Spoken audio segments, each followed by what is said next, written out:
Hermanos, brevemente, para llamar su atención a algunos eh, puntos de este texto, a fin de que sigamos meditando la palabra y adorando a nuestro Señor.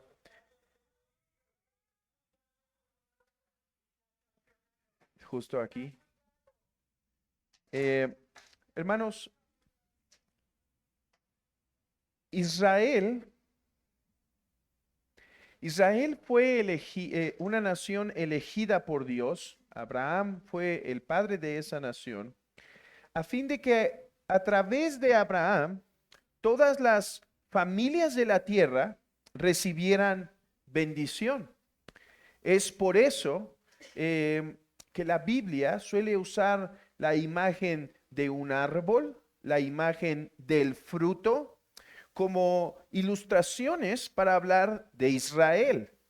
Por ejemplo, aunque el Salmo 1 habla de Jesucristo, el varón bienaventurado que meditaba en la ley, el pueblo de Israel debía meditar más bien en el Salmo 1 como el propósito de Dios para ellos, ser ese árbol plantado junto a corrientes de aguas que da su fruto a su tiempo y su hoja no cae. Ahora aquí en Isaías capítulo 5 se da claramente esta ilustración de Israel como una vid, ¿sí? Una vid que fue plantada, que fue cuidada, que fue abonada, que fue amada, y no obstante, ha llegado el tiempo del fruto y no lo hay. Esto nos debe recordar cuando nuestro Señor Jesucristo se acerca a una vid silvestre y se acerca a ella para tomar de ella fruto y no lo había. Esta es una ilustración semejante porque el pueblo de Israel fue puesto para bendecir a las naciones, para que las naciones pudieran alcanzar fruto de esta vid y así recibir bendición. ¿Qué bendiciones debía recibir el mundo a través de Israel? El conocimiento del Señor, la presencia del Señor, el mensaje del Señor de salvación, de tal manera que tenemos ilustraciones, por ejemplo, de Rahab la ramera, o tenemos ilustraciones de aquella Ruth la moabita, que participaron de esa vid, se beneficiaron de esa vid que era Israel. Y entonces esta mujer que debía ser juzgada con todo el pueblo de Jericó, al tomarse de las ramas de la vid, del pueblo de Israel, del mensaje de Dios a través del pueblo, entonces esta tuvo salvación. Hermanos, esta es una ilustración sobre el propósito por el cual Dios llamó a Israel. No se nos olvide esto. El Deuteronomio es muy claro. Dice en Deuteronomio el Señor a Israel: no te elegí por ser especial, no te elegí por ser fuerte, por ser hermosa, te elegí porque eras lo más débil. Pero es claro también que la razón por la cual Dios toma a este pueblo es para que el mensaje, para que la bendición llegara a todas las naciones. No obstante, esta vid, esta vid que debía dar fruto por su pecado, no dio fruto. Bueno, dio uvas amargas, dio mal fruto. En lugar de traer la bendición a las naciones, Israel empezó a dar un fruto inservible, un fruto que no tiene utilidad. No sé si a ustedes les ha pasado, pero yo me acuerdo que en algunos lugares se da un tipo de árbol que da unas naranjotas, ¿sí? Pero cuando uno las agarra, yo no sé nada de plantas, así que no me sé qué es ese árbol, pero cuando uno las intenta pelar y se ve hermosa, es amarguísima. Yo pienso que ni siquiera es para comer, no creo que alguien lo pueda comer. Bueno, algo así pasó aquí.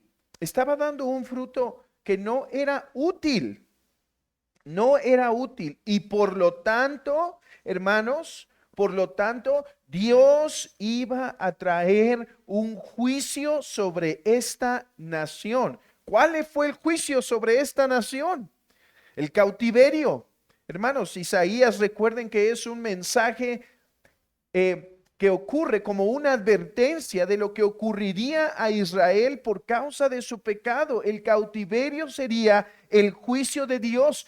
Vean esto, por eso les está diciendo, ay de aquellos, ay de aquellos, ay de aquellos, porque viene el juicio del Señor. Él les ha revelado su ley, Él les ha mostrado cómo deben caminar, pero ellos se han rehusado a caminar de esa forma, no queriendo ser una vid que da fruto, sino una vid que da fruto amargo. Por lo tanto, ay de ellos, porque vendrá el juicio.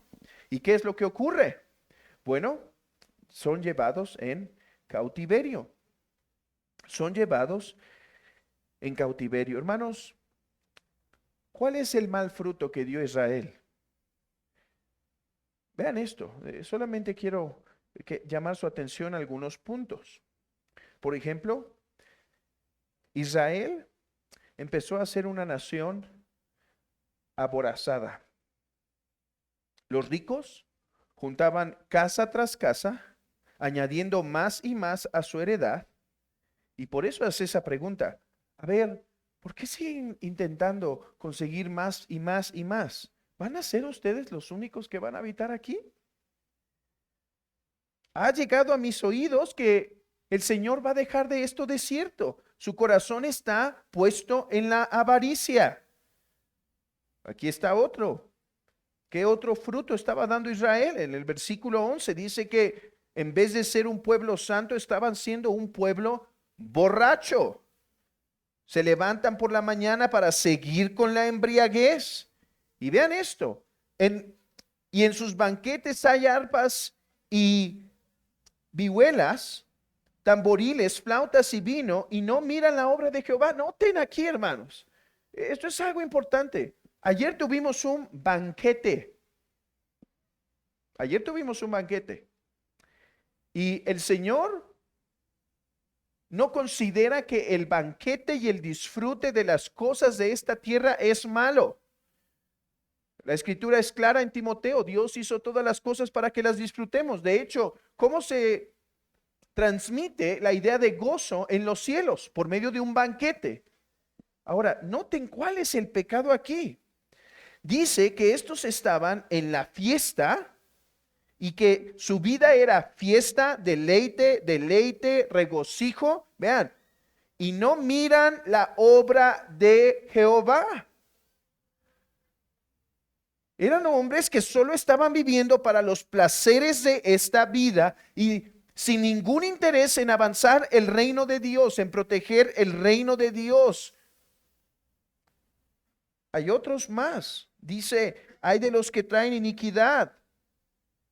O hay de los que son sabios en su propia opinión. Hay de los que son valientes para el vino y para mezclar. Hay de aquellos que a lo malo dicen bueno y a lo bueno malo. Hermanos, estas son el fruto amargo que dio el pueblo que debía dar fruto bueno. ¿Cuál era el fruto bueno? Hermanos, ¿cómo luciría una vid que daba fruto bueno? Bueno, tengo buenas noticias. No tenemos que imaginarnos cómo sería, porque vean esto. Esta vid que dio mal fruto, sería un día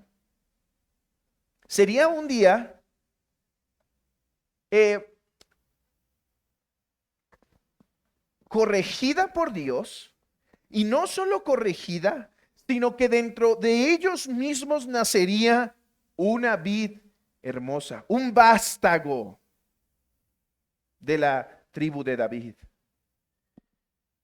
un vástago. Hermanos, Jesucristo dijo, yo soy la vid verdadera. Vean esta preciosa armonía en las Escrituras.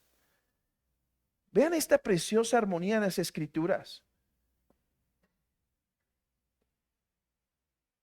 Del vino de la vid se habla en el mismo Apocalipsis. La vid se habla en los evangelios, Jesús como la vid.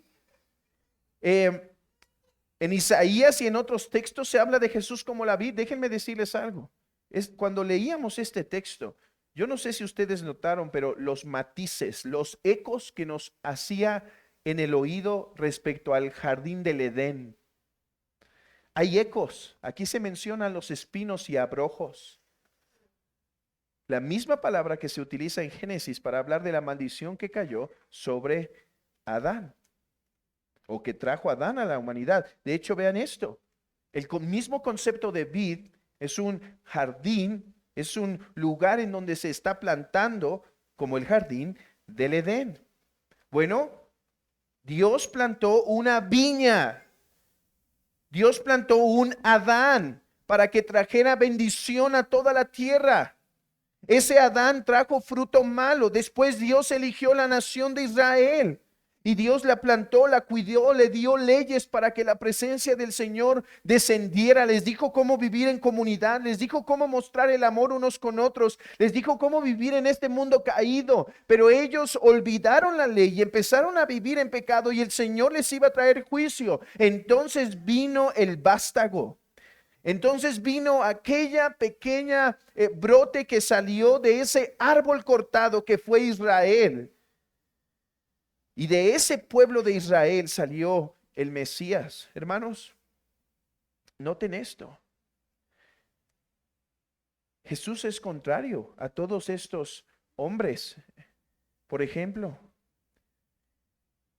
fue uno que no amontonó riquezas, sino que vivió para servir a sus hermanos. Dice, no tengo ni en dónde recostar mi cabeza. Esto no está diciendo que está mal si ustedes tienen una propiedad. Esto lo único que está diciendo es, si es nuestro deseo simplemente adquirir más o vivir para hacer bien en esta tierra. O Jesús sí fue a banquetes. De hecho, algunas de sus ilustraciones son de banquetes. Y Jesús mismo convirtió en unas bodas el agua al vino para el deleite. De hecho, esto impactó tanto a la comunidad porque los fariseos andaban con el rostro demudado todo el tiempo. Impactó tanto que le llamaban comilón y bebedor. No obstante, el deleite de nuestro Señor no se encontraba simplemente en las cosas materiales de esta tierra, sino que su trabajo era hacer la voluntad del Señor. Hermanos, ¿cómo debía lucir la vid verdadera? Como Jesucristo, uno lleno de amor, de compasión, de misericordia, de paciencia, de ternura unos con otros. Uno que vivía para servir a sus hermanos y para servir a esos hambrientos físicos y hambrientos espirituales. Uno que dijo, aprended de mí que soy manso y humilde. Contrario a estos, dice que estos estaban llenos de soberbia. Hermanos, y hoy nosotros, si vivimos unidos a Cristo, por medio de la palabra, la meditación de la escritura, la oración, la predicación y los sacramentos, ese fruto puede salir de nosotros. Oh, cuántas cosas todavía nos faltan para ser como esa vid preciosa. Mansos, humildes, que lloran por sus pecados, que son pacificadores, que tienen compasión, que ven la necesidad y atienden la necesidad, que sirven a sus hermanos, que lavan los pies, que reciben la ofensa, que ponen la otra mejilla, que agarran la cruz y llevan una milla más, que se perdonan unos a otros, que no se toman en cuenta las ofensas. ¿Cuánto de esto todavía nos falta? Pero hermanos, Jesucristo es la vid verdadera y por la fe nosotros podemos recibir esa savia. Oh, que los pastores no nos equivoquemos entonces, que la forma en la cual la iglesia va a dar fruto no va a ser simplemente por ir a golpear el manzano para que dé manzanas, sino por abonar y presentar a Cristo a través de la palabra, los sacramentos, los cantos, la consejería, mostrar que Cristo es la fuente de vida. Jesús es una mejor vid, pero déjenme concluir con esto, porque, hermanos, juicio cayó sobre la mala vid, porque dio frutos amargos. Y Cristo fue la verdadera vid, sobre la cual cayó el juicio de Dios también. ¿No es interesante que dice al final del versículo, en el versículo 30, y bramarán sobre él en aquel día como bramido del mar? Entonces mirará hacia la tierra, y aquí tinieblas de tribulación, y en sus cielos se oscurecerá la luz. Está advirtiendo al pueblo, viene juicio, viene juicio. El perdón se extenderá a otras naciones, pero ustedes van a ser juzgados. Aquí hay mucha teología, hermanos, que no nos da tiempo de desempacar, pero es interesante que a través del juicio de Israel, las naciones iban a conocer el Evangelio. Pero ahora veamos solamente esto. Dice, yo soy la vid verdadera. ¿Por qué dice verdadera? No es porque Israel no era una vid, sí era una vid, pero no era la vid completa, la vid esperada, la vid deseada. Jesucristo dice, yo soy la vid verdadera. Y si ustedes hoy por la fe están en Cristo, ustedes son injertados en esa vid verdadera. Pero lo interesante es esto, hermanos. La vid verdadera, la vid verdadera, la vid buena, la vid que dio buen fruto, fue juzgada como si fuera la vid perversa. Y sobre él cayeron esos ayes. Ay de ti, ay de ti, ay de ti. Y oscuridad se pondrá sobre ti, y tinieblas habrá sobre tu cielo. ¿No ocurrió eso en Calvario? La tierra se oscureció porque la santa vid, la buena vid, la vid verdadera, la vid que dio fruto dulce, recibió el amargor de la ira de Dios, porque necesitábamos que nosotros, malas vides, nosotros que somos malas vides, Él recibiera el castigo que nosotros merecíamos. No miremos entonces a Israel esta mañana y digamos, Israel es una mala vid. No veamos a Adán y digamos, Adán es una mala vid. Mi hermano y amigo, tú y yo somos la mala vid, que durante toda nuestra vida hemos dado fruto amargo. Solo Cristo es la vid verdadera. Y si quieres ser lavado de tus pecados y dar fruto bueno, solo por la fe en Jesucristo puedes hacerlo. Pero sabe esto, Él también pagó por tus pecados, siendo juzgado como si Él hubiera sido la mala vid. Hermanos, que esto nos anime a cantar estos himnos y adorar a nuestro Señor y recordar estas verdades ahora que cantamos durante la semana en el sacramento. Recordar, ¿no es interesante que vamos a tomar jugo de la vid? Pero dejaré esa meditación al pastor Jonathan. Puestos en pie, sigamos cantando a nuestro Dios.